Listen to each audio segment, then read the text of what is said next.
विश्वका विभिन्न दर्शनहरूमध्ये विश्वव्यापी सर्वमान्य एउटा दृष्टिकोण विचार हो मार्क्सवादी दर्शन। के हो त मार्क्सवादी दर्शन? किन विश्वव्यापी छ कार्ल मार्क्सको मार्क्सवादी दर्शन? आजको एपिसोडमा मार्क्सवादी दर्शन। मार्क्सवादी दर्शनभित्र आजको भिडियोमा दर्शनका मुख्य प्रश्न, भौतिकवाद र आदर्शवाद अनि यान्त्रिक भौतिकवादको बारेमा छोटो कुराकानी। के हो मार्क्सवादी दर्शन? आदर्शवादले विश्वको गलत र भ्रमपूर्ण व्याख्या गर्दछ र प्रगतिलाई नोक्सान पुर्याएर मानव समाजको विनाश गर्छ। आदर्शवादीहरू सदैव प्रगतिका दुश्मन र प्रतिक्रियावादका सेवक हुन्छन्। उदाहरणका निम्ति चट्याङ पर्नुलाई नै लिउँ। चट्याङ किन पर्छ भन्दा आदर्शवादीहरू यो त देउताले फ्याँकेको वज्र हो भन्छन्, या यो कुनै बुझ्न नसकिने शक्तिको प्रकोप भन्छन्। यही भनाइलाई मान्ने हो भने मानिसले वज्रको मारलाई खपेर भगवान भरोसा भन्नुबाहेक अरू केही गर्न सक्ने थिएन। राजनीति र अर्थशास्त्र सरह नै दर्शनका क्षेत्रमा पनि मार्क्सको देन महान छ। वास्तवमा यी तीनवटै अङ्गको योग नै मार्क्सवाद हो। मार्क्सवादी दर्शन अथवा विश्व दृष्टिकोणलाई द्वन्द्वात्मक भौतिकवाद भनिन्छ। मार्क्सवादी दर्शनको अध्ययन गर्नुभन्दा पहिला दर्शनको महत्त्व र आवश्यकताबारे थाहा पाउन जरुरी हुन्छ। मानिस एउटा चेतनशील सांस्कारिक प्राणी हो। मानिसको जीवनमा दुःखमा आफ्ना वरिपरिका देखिने नदेखिने थुप्रै चिज र घटनाले प्रभाव पारेको हुन्छ। अत ती सम्पूर्ण चिजहरूको विषयमा चिन्तन गर्नु र सही बाटो पत्ता लगाउनु मानिसका निम्ति नहुने कुरा हुन्। उदाहरणका निम्ति सुख के हो? संसारभरिका मानिस कसरी सुखी हुन सक्छन्? यो हरेक मानिसका मनमा सधैँभरि आइरहने प्रश्न हो। तर यसको जवाफ खालका हुन्छन्। कसैले भगवानको भक्ति गर्नुपर्छ भन्लान्, कसैले परोपकार गर्नुपर्छ भन्लान्, तर कसैले आफ्नो जस्तो अवस्था छ त्यसैमा सबैले सन्तोष गर्नुपर्छ भन्लान्। यस्ता थरीका जवाफबाट सही जवाफ कसरी पत्ता लगाउने, यो दार्शनिक प्रश्न हो। राम्ररी बाँच्नका निम्ति प्रत्येकले यसको उचित समाधान पाउनै पर्छ। त्यसै गरी मानिसका मनमा अरू थुप्रै प्रश्न आउँछन्, जस्तै जीवन के हो? मरेपछि मानिस के हुन्छ? आकाशमा देखिने अनगिन्ती तारा र ग्रहहरू के हुन्? यिनीहरू कसरी बने?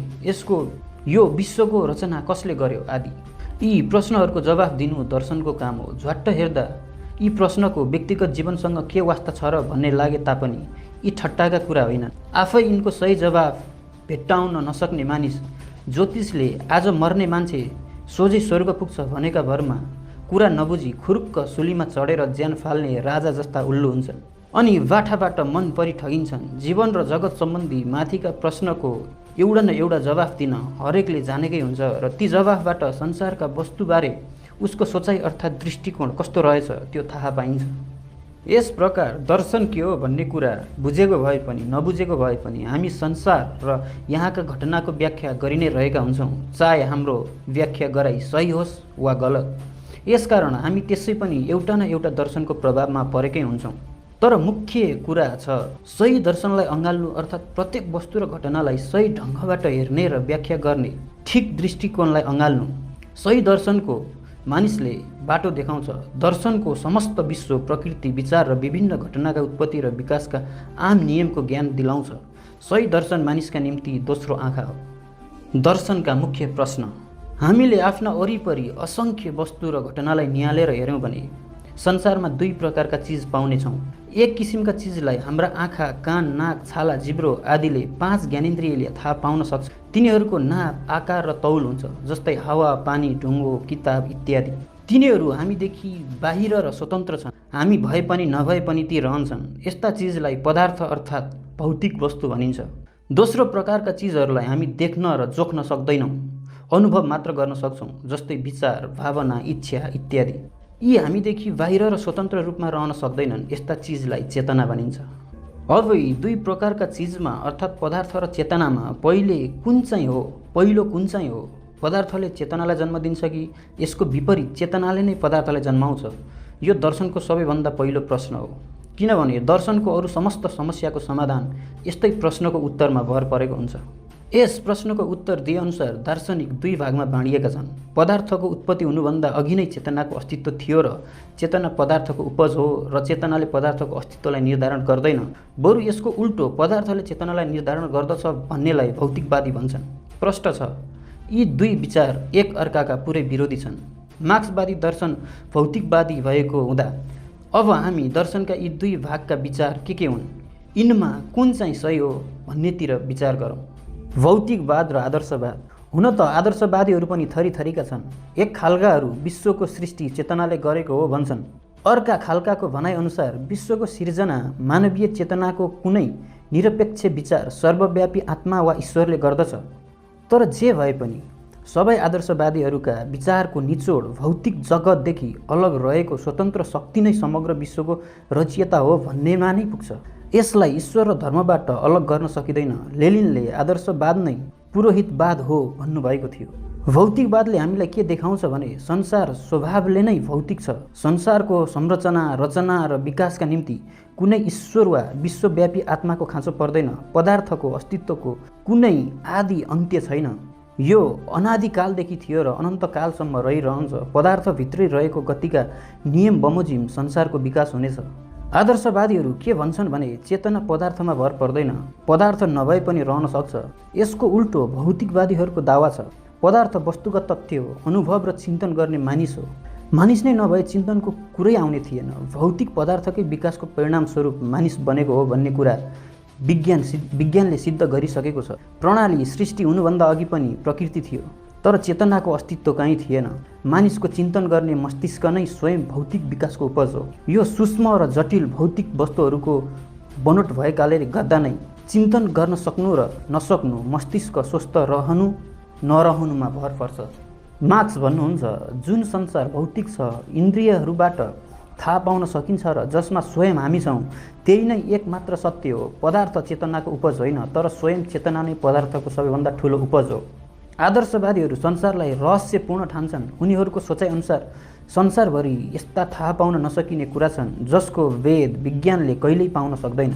यस विषयमा भौतिकवादीहरूको कस्तो विश्वास छ भने प्रकृति, जगत, मानिसको ज्ञानले पत्ता लगाउन सक्ने कुनै कुरा छैन। अहिलेसम्म थाहा नपाइएका थुप्रै कुरा पत्ता लाग्दै जानु र विज्ञानले अनेक चमत्कारपूर्ण आविष्कार गर्नु यसको बलिया प्रमाण हो।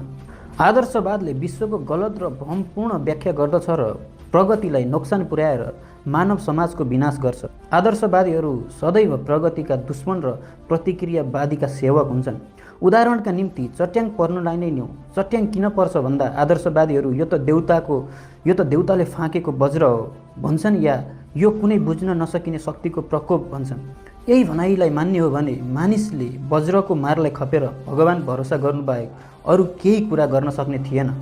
तर वज्रको भौतिकवादी विश्लेषणले यसका कारण र जोगिने उपाय पत्ता लगाई मानिसको सेवा गरेको छ।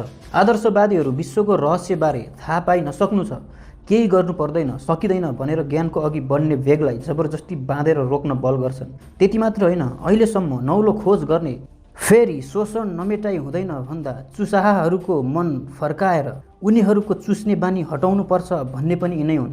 पुनर्जन्म, स्वर्ग, नर्क, दान, धर्म आदि सबैको पछाडि समाजका चुसाहरूलाई सघाउने कुटिल आदर्शवादी षड्यन्त्र छ। आदर्शवादीहरू निष्पक्ष, निस्वार्थ हुने दलहरूदेखि अलग रहन र समन्वय गराउने शिक्षा दिन्छन्। तर यसो गर्नुको मतलब चुसिएका गरिबहरूलाई चुस्ने दलाल विरुद्ध सङ्घर्ष गर्नु हुँदैन, नगर भन्ने शिक्षा दिनु हो। यसबाट एउटा कुरा प्रष्ट हुन आउँछ, जसरी चुसिने र चुसाहा दुई वर्ग भएको समाजमा दुवै वर्गको भलो गर्ने एउटै राजनीति हुन सक्दैन, त्यसै गरी निष्पक्ष दर्शन पनि हुन सक्दैन। आदर्शवाद चुसाहा वर्गको दर्शन हो। भौतिकवादले हामीलाई आत्मविश्वासको शिक्षा दिन्छ र हाम्रा अगाडि ज्ञान र विज्ञानको असीम भण्डार खोलिदिन्छ। प्रगतिशीलहरूको दर्शन सधैँ भौतिकवादी नै रहिआएको छ। भौतिकवादी पनि थरी थरीका हुन्छन्। कति विचार चाहिँ मनमा भौतिकवादी भए पनि तिनको मुहान भने आदर्शवाद नै हुन्छ। यान्त्रिक भौतिकवाद पनि एउटा त्यस्तै किसिमको विचार हो। त्यसकारण यस प्रसङ्गमा मार्क्सले द्वन्द्वात्मक भौतिकवादी दृष्टिकोणको स्थापना गर्नुअघि युरोपमा प्रचलित भौतिकवादी विचारबारे संक्षेपमा विचार गरेका थिए। युरोपमा प्रचलित यान्त्रिक भौतिकवादी विचारबारे संक्षेपमा विचार गरौँ। यान्त्रिक भौतिकवाद नम्बर 1। दर्शनमा यान्त्रिक भौतिकवादी विचार धेरै पुरानो हो, तर 17औं-18औं शताब्दीतिर युरोपमा यसको विशेष रूपमा चल्ती भएको थियो। सुन्दा भौतिकवादी विचार भए तापनि यो आदर्शवादको धेरै नजिक छ र यसले पुँजीपति वर्गको सेवा गर्दछ। पुँजीपति लगायत चुसाहा वर्गहरू परिवर्तनदेखि साह्रै डराउँछन् र त्यसैले परिवर्तन नहुने खालको कुनै न कुनै चिज खोलिरहन्छन्। आफ्ना छेउछाउमा सधैँ भइरहेका परिवर्तनलाई सोझै त कसैले इन्कार गर्न सक्दैनन्, जस्तै दिन, रात, हिउँद, वर्षा आदि। अब यी परिवर्तन हुने कारण के हुन् त भन्दा आदर्शवादी त्यसको कारण पदार्थदेखि अलग रहेको स्वतन्त्र र अपरिवर्तनीय शक्तिमा खोज्छन्। यन्त्रवादीहरू परिवर्तनको कारण पदार्थभित्र रहेको अपरिवर्तनीय तत्त्वमा खोज्छन्। यस प्रकार यी दुवैको विचार मूलतः परिवर्तनलाई नमान्नु हो। यान्त्रिक भौतिकवादीका भनाइअनुसार संसार साना साना अणु मिलेर बनेको छ। अणुमा परिवर्तन आउँदैन।